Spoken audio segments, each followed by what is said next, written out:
Hi friends, ನಮಸ್ಕಾರ. ಎಲ್ಲರಿಗೂ ಮಮತಾ ರೆಸಿಪಿಗೆ ಸ್ವಾಗತ.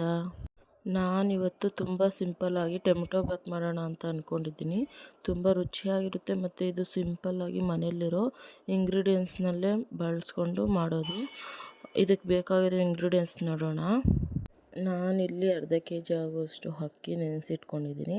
ಹಾಗೆ 3 ಈರುಳ್ಳಿನ ಉದ್ದುದ್ದಕ್ಕೆ ಹಚ್ಚಿಟ್ಕೊಂಡಿದ್ದೀನಿ. ಕರಿಬೇವಿನ ಎಲೆ 1 ಕಡ್ಡಿ, ಹಾಗೆ ಕೊತ್ತಂಬರಿ 1 ಕಪ್ ಆಗೋಷ್ಟು, ಅರ್ಧ ಕಪ್ ಆಗೋಷ್ಟು ಪುದೀನ, ಒಂದು 5ರಿಂದ 6 ಹಸಿಮೆಣ್ಸಿನ್ಕಾಯಿ ಹಚ್ಚಿಟ್ಕೊಂಡಿದ್ದೀನಿ. ಒಂದು ದೊಡ್ಡ ಕ್ಯಾಪ್ಸಿಕಮ್ ಕಟ್ ಮಾಡಿಟ್ಕೊಂಡಿದ್ದೀನಿ. ಹಾಗೆ ಎಣ್ಣೆ, ಇಲ್ಲಿ ಟೊಮೆಟೊ ಒಂದು 3 ದೊಡ್ಡದು ಪಾರಮ್ ಟೊಮೆಟೊ ತೊಗೊಂಡಿದ್ದೀನಿ. ಹಸಿ ಬಟಾಣಿ 1 ಕಪ್ಪು, ಹಾಗೆ ಅರಿಶಿನ, ಶುಂಠಿ ಬೆಳ್ಳುಳ್ಳಿ ಜಜ್ಜಿಟ್ಕೊಂಡಿದ್ದೀನಿ. ರುಚಿಗೆ ತಕ್ಕಷ್ಟು ಉಪ್ಪು, ಹಾಗೆ ಅಚ್ಚ ಖಾರದ ಪುಡಿ ತೊಗೊಂಡಿದ್ದೀನಿ. ಇಲ್ಲಿ ಪಲಾವ್ ಎಲೆ 3 ತೊಗೊಂಡಿದ್ದೀನಿ.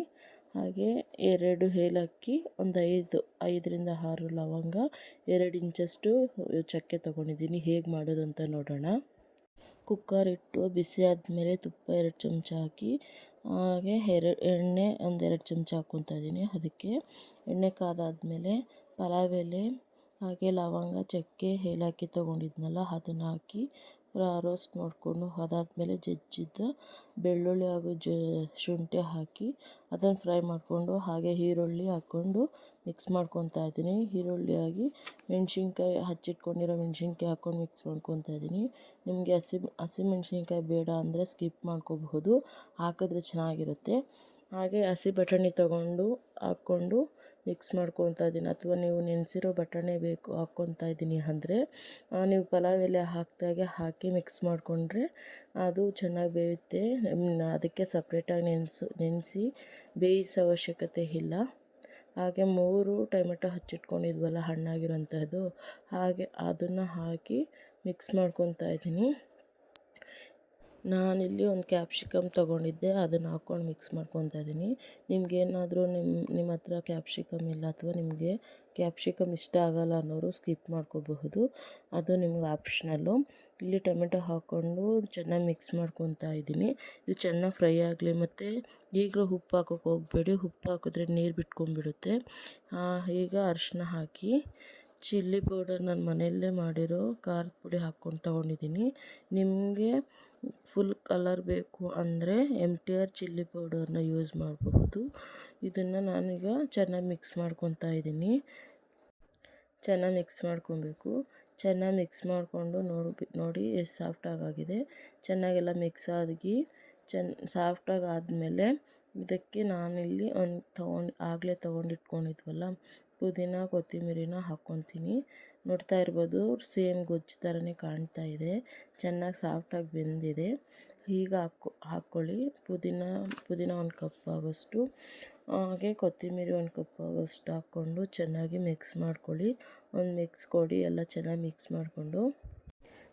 ಮಿಕ್ಸ್ ಮಾಡಿಕೊಂಡು ಇದು ನೋಡ್ತಾ ಇರ್ಬೋದು, ಎಲ್ಲ ನೀಟಾಗಿ ಎಲ್ಲ ನುಣ್ಣಗೆ, ಎಲ್ಲ ಅಂದರೆ ಸಾಫ್ಟಾಗಿ ಒಂದೊಳ್ಳೆ ಗೊಜ್ಜು ಥರನೇ ಎಲ್ಲ ಚೆನ್ನಾಗಿ ಸಾಫ್ಟಾಗಿ ಬೆಂದಿದೆ.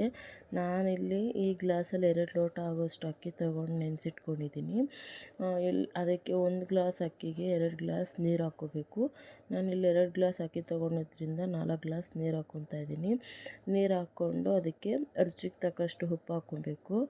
ಉಪ್ಪು ಹಾಕ್ಕೊಂಡು ಚೆನ್ನಾಗಿ ಮಿಕ್ಸ್ ಮಾಡಿಕೊಂಡು ನೀರು ಕುದಿ ಬರೋವರೆಗೂ ಕಾಯಬೇಕು. ಕುದಿ ಬಂದಾದಮೇಲೆ ನೋಡ್ತಾ ಇರ್ಬೋದು, ಈಗ ಕುದೀತಾ ಇದೆ. ಕುದಿ ಬಂದಾಗ ತೊಳೆದು ನೆನೆಸಿಟ್ಕೊಂಡಿದ್ವಲ್ಲ ಅದನ್ನು ಅಕ್ಕಿನ ಹಾಕ್ಕೋಬೇಕು. ನೀವು ಅಡುಗೆ ಮಾಡೋವಾಗ ನೆನೆಸಿಟ್ರೆ ಸಾಕು. ಒಗ್ಗರಣೆ ಹಾಕೋ ಅಷ್ಟೊತ್ತಿಗೆ ಅಕ್ಕಿ ನೆಂದಿರುತ್ತೆ. ಅಕ್ಕಿ ಹಾಕ್ಕೊಂಡು ಚೆನ್ನಾಗಿ ಮಿಕ್ಸ್ ಮಾಡ್ಕೋಬೇಕು. ಚೆನ್ನಾಗಿ ಮಿಕ್ಸ್ ಮಾಡಿಕೊಂಡು ಅಕ್ಕಿ ಕುದಿಯೋಕ್ಕೆ ಬಿಡಬೇಕು. ಅಕ್ಕಿ ಅಂದರೆ ಎಲ್ಲ ನೀರೆಲ್ಲ ಕುದೀತಾ ಬಂದಾಗ, ಈ ಥರ ಕುದೀತಾ ಇದ್ದಾಗ ಮಿಕ್ಸ್ ಮಾಡಿ ಲಿಡ್ ಕ್ಲೋಸ್ ಮಾಡಿಟ್ರೆ ಮಸಾಲೆ ಎಲ್ಲ ಚೆನ್ನಾಗಿ ಅಂಟುತ್ತೆ. ಇಲ್ಲಾಂದರೆ ಮಸಾಲೆ ಎಲ್ಲ ಮೇಲೆ, ಅಕ್ಕಿ ಎಲ್ಲ ಕೆಳಗಡೆ ಇದ್ಬಿಡುತ್ತೆ. ಈಗೆಲ್ಲ ಇದನ್ನು ಚೆನ್ನಾಗಿ ಮಿಕ್ಸ್ ಮಾಡಿಕೊಂಡು ಕುಕ್ಕರ್ ಲಿಡ್ ಕ್ಲೋಸ್ ಮಾಡಿ 2 ವಿಸಿಲ್ ಕೂಗಿಸ್ಕೊಂಡು ಒಂದು 15 ನಿಮಿಷ ಬಿಟ್ಟರೆ ಆಗಿಬಿಡುತ್ತೆ. ನೋಡ್ತಾ ಇರ್ಬೋದು, ಕೂಗಿಸ್ಕೊಂಡು ಎಲ್ಲ ಗ್ಯಾಸ್ ರಿಲೀಸ್ ಮಾಡಿ ನೋಡ್ತಾ ಇರ್ಬೋದು ಎಷ್ಟು ಚೆನ್ನಾಗಿ ಬಂದಿದೆ ಅಂತ. ಮಸಾಲೆ ಎಲ್ಲ ಅಂಟಿದೆ, ಬಟಾಣಿ ಎಲ್ಲದಕ್ಕೂ ಅಂಟಿದೆ. ರೈಸು ಎಲ್ಲ ಮೇಲೆ ಎಲ್ಲ ಮಿಕ್ಸು ಎಲ್ಲದಕ್ಕೂ ಮಿಕ್ಸ್ ಆಗಿದೆ ಮಸಾಲೆ. ಈ ಥರ ಸಿಂಪಲ್ಲಾಗಿ ಮಾಡ್ಕೊಬಹುದು ಟೊಮೆಟೊ ಬಾತ್ನ. ನೋಡಿ ಎಷ್ಟು ಸೂಪರಾಗಿ ಬಂದಿದೆ. ರೈಸ್ಗೆ ಮಸಾಲೆ ಎಲ್ಲ ಅಂಟಿದೆ. ಕುಕ್ಕರ್ನಲ್ಲಿ ಮಾಡಿದ್ದಾರೆ ಅಂತಲೇ ಗೊತ್ತಾಗಲ್ಲ, ಆ ಥರ ಬಂದಿದೆ. ತುಂಬ ಚೆನ್ನಾಗಿ ಬಂದಿದೆ. ಆ ಥರ ತುಂಬಾ ಸ್ಮೆಲ್ ತುಂಬ ಚೆನ್ನಾಗಿ ಬರ್ತಿದೆ. ನೋಡಿದ್ರಲ್ಲ ಎಷ್ಟು ಸಿಂಪಲ್ ಟೊಮೆಟೊ ಬಾತ್ ಮಾಡೋದು ಅಂತ.